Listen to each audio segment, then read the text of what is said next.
Buen día, alumnos. Bien, hoy vamos a tratar sobre músculos de la columna vertebral. Los músculos de la columna vertebral lo vamos a integrar o lo vamos a ver integrado a muchos otros temas. El estudio en este momento lo vamos a hacer por separado, pero sepan que es una integración que tiene que ver con una globalidad. Cuando hablamos de columna vertebral o de músculos de la columna vertebral, deberíamos hablar también de médula espinal. La médula espinal está compuesta por un núcleo central de sustancia gris, en el cual se encuentran las neuronas, por la sustancia blanca periférica que vamos a encontrar los axones.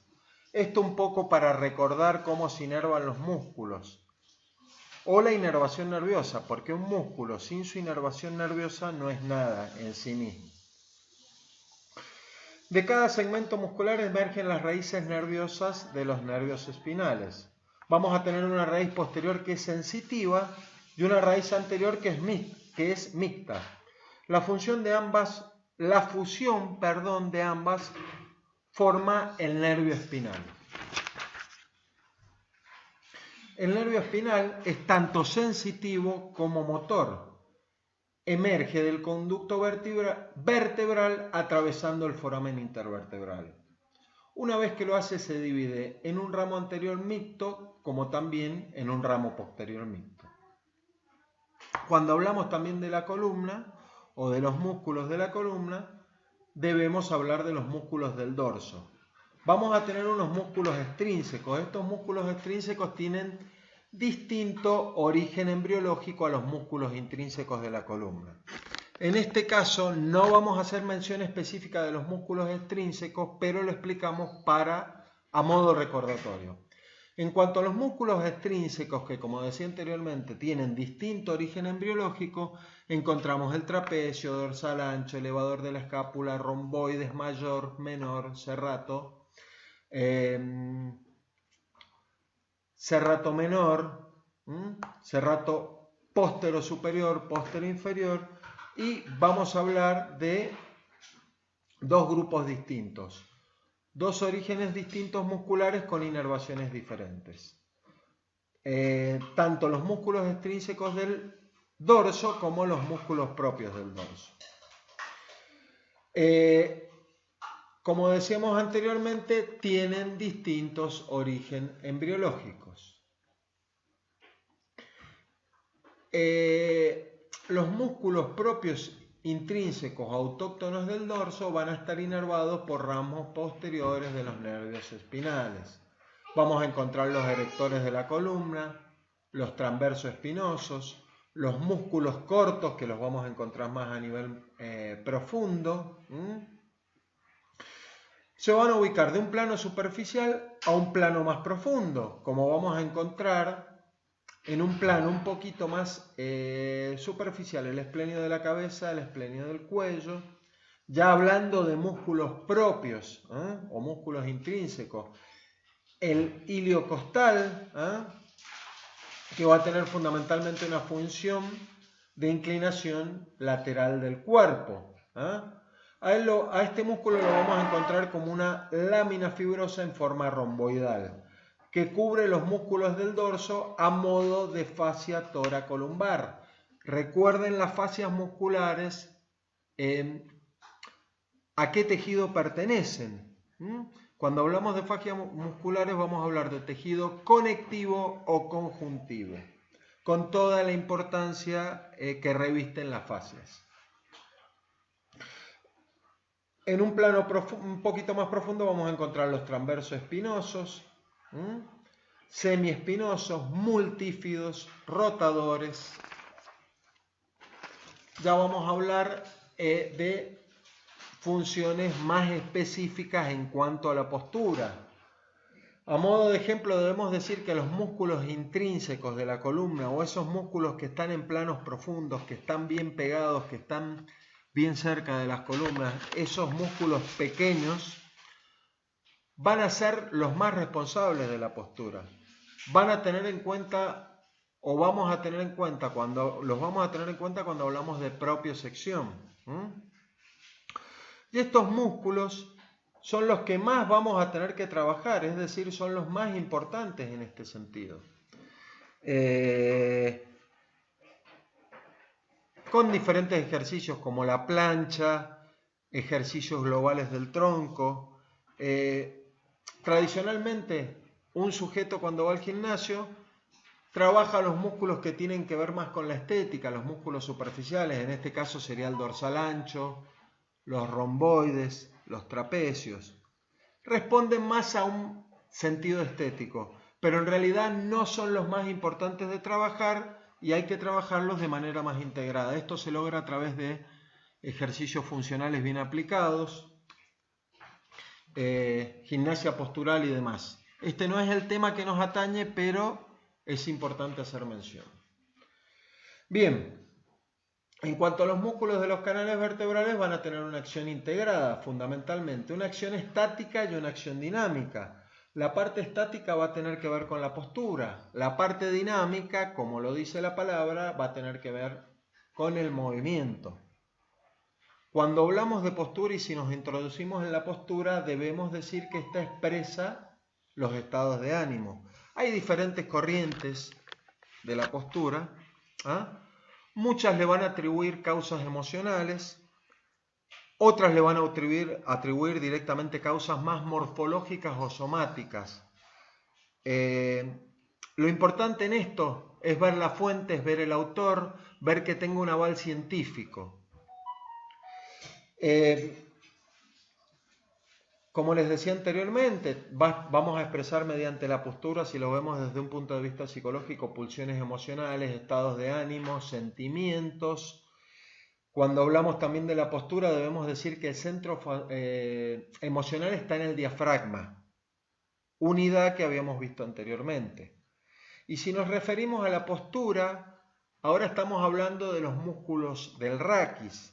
Estos músculos del raquis conforman el core o core, núcleo o centro. ¿Por qué va a estar constituido el core, que ahora está en boga, que ahora se utiliza hace un tiempo? Está constituido por la región abdominal, la parte baja de la espalda, el piso de la pelvis, el diafragma. En la parte posterior vamos a encontrar los transversos, multífidos, suelo pélvico, como decía anteriormente, y diafragma como techo. En la parte anterior vamos a encontrar los músculos abdominales, los 6 planos diferentes abdominales que lo vamos a ver posteriormente a esto.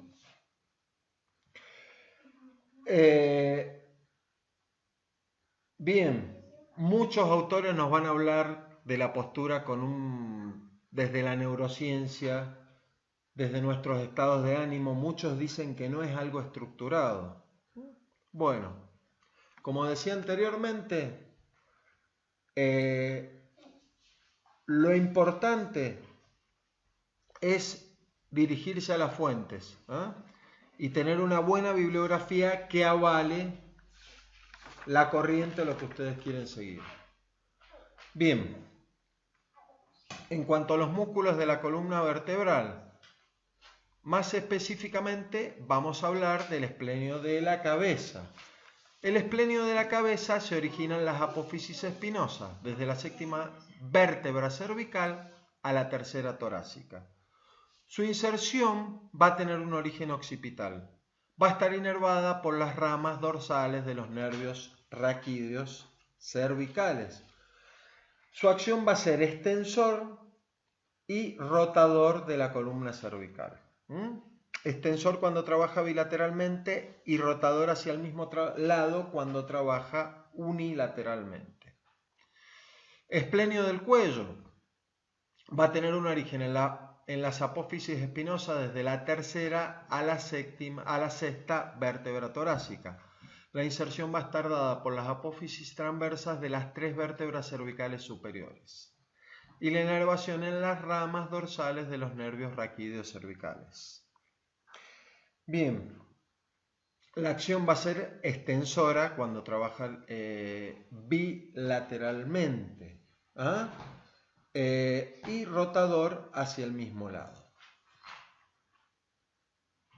Acá tenemos una imagen de los esplenios con su origen, con su inserción, su inervación nerviosa bastante gráfica y bastante clara. Músculos interespinosos. Acá vamos a hablar de músculos cortos situados entre las apófisis espinosas contiguas a cada lado del ligamento interespinosos. Muchas veces van entre vértebras y otras veces saltean vértebras. En este caso van a ser extensores de la columna. Bien, intertransversos. Su acción va a ser inclinadores del mismo lado si se contraen unilateralmente, y de forma bilateral van a ser extensor o hiperextensor. Son pequeños músculos situados entre las apófisis transversas de las vértebras. A nivel cervical van a tener mayor acción, van a estar más desarrollados. Se presentan fascículos tanto interno como externo, al igual que en la región lumbar. Representan probablemente restos de la musculatura intercostal y supracostal no desarrollada en estas regiones. En la región torácica van a presentar menor desarrollo. Rotadores cortos. Si hablamos de fórmula lateral, va a rotar hacia el lado contrario, y de forma bilateral va a ser un rectificador de la cifosis dorsal. Son tanto extensores como rotadores de la cabeza. En este caso sí van a estar más desarrollados a nivel torácico, van a unir las apófisis transversas con la lámina, es decir, que va a ir desde apófisis transversa a la lámina de la vértebra subyacente. A nivel lumbar van a ser irregulares y van a ser variables y poco desarrollados, es decir, que la acción fundamental o la presencia fundamental de estos músculos los vamos a encontrar a nivel torácico. Va a estar también inervado por los nervios raquídeos espinales. Bien, ahora acá vamos a hablar de los erectores o masa común. A nivel general son músculos extensores de la columna. Van a representar una unidad funcional, dada por los músculos iliocostales, que van a tener una presencia más externa respecto a la columna. El dorsal largo lo vamos a encontrar intermedio y el epiespinoso lo vamos a encontrar internamente.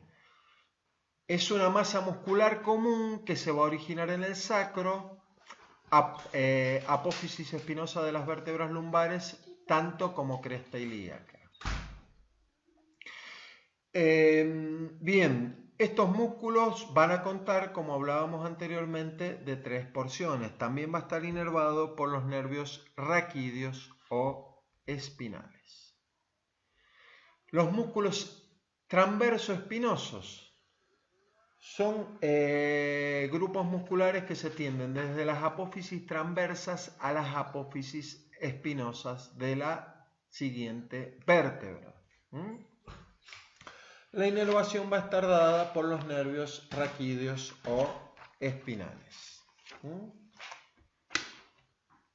Como decíamos anteriormente, bueno, vamos a encontrar una acción integrada de los músculos de la columna vertebral, tanto en la estática como en la dinámica. La estática va a tener que ver con la postura es muy compleja.